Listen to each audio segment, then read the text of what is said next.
world, human trafficking has reached horrific new heights. Fueled by violence, poverty, and the effects of climate change, traffickers are finding new opportunities to prey on those who are searching for safety. Trafficking is increasing instead of diminishing. At the Church of the Holy Family near the United Nations, Sister Gabriella Bottani met with us to talk about how she has seen the abuse around the world proliferate. And one of the things that is struggling me a lot is that the normalization of exploitation. Sister Bottani is the international coordinator for Talitha Kum, an anti-trafficking network of Catholic religious orders. Pope Francis recently acknowledged the impact of their work at an exhibit at the Vatican.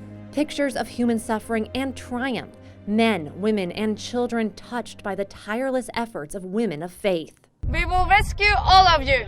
But the work is only getting more dire. As the flow of global refugees increases, human trafficking reports have simultaneously hit record highs. Shocking revelations from the International Organization of Migration found 70% of migrants traveling from Africa to Europe have been victims of human trafficking. We are in a social economic model where freedom is more connected to the money. And in the obscene world of underground exploitation, nothing is sacred. Forced marriage, another tactic used to deceive the vulnerable. A decade ago, Anza never thought she would be speaking on the world stage at the United Nations. Getting married to a man is the only respectable way to survive in those societies. She's a survivor determined to shed light on the clandestine market of women being sold into non-consensual marriages. So as soon as a girl reaches to the age where she should be married, they would just force her into marriage. Girls forced to marry men who have already taken multiple wives. Because they understand this is one of the weaknesses of these societies, where girls have to have a male head of the family in form of their brother, father, or husband. That's not normal to give a 12-year girl to be married with a 70 or 14 or 50 years old man. And then there are the fake marriages that lead to massage parlors, where girls are held against their will and sexually exploited. Most of them, they have to service like 20 to 30 men a day. So these are some of the places where these victims are sent. Globally, over 15 million victims are forced into unholy unions, a staggering number second only to forced labor, which affects an estimated 24.9 million people. And though trafficking is seen as a black market, it has a way of seeping into legitimate businesses. They unknowingly are contributing to forced labor, human trafficking, modern slavery, sex trafficking. That's Desmond Tutu. For over 4 decades, Reverend David Schilling has traveled the world working with businesses to protect human rights. We have a responsibility to address trafficking and other human rights issues and abuses by utilizing our influence and leverage as shareholders. We block the door, so we're arrested. Together, the ICCR has 300 faith-driven members that want to see human dignity at the forefront of business values.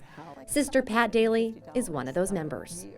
After a long history of work with companies on human rights, we realized that human trafficking was now prevalent. They point out the harsh reality that some of the products we buy and consume every day, like groceries, cars, clothes, even the fish on our dinner plates, could all be touched by the hands of slave laborers. We started to work then with companies that, and really look at asking them to look through their supply chain. In 2005, they took aim at the hospitality industry.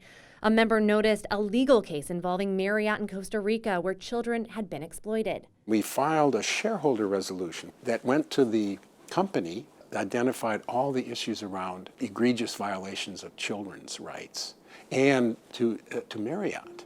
And it worked. They quickly developed new employee policies that helped lead the way to their latest program, to train 700,000 employees in partnership with the anti-trafficking organization ECPAT-USA. Carol Smolinski helped implement that program. We really needed to work with the travel industry, not because they explicitly support trafficking of children, but because their facilities, their hotels, their airlines, their tours might be a place where children are sexually exploited. Businesses, advocates, survivors, and the faithful, using all possible means to end modern-day slavery.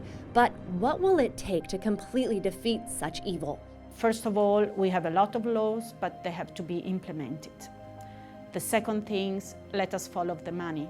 And then the third thing is to tackle the root causes of trafficking.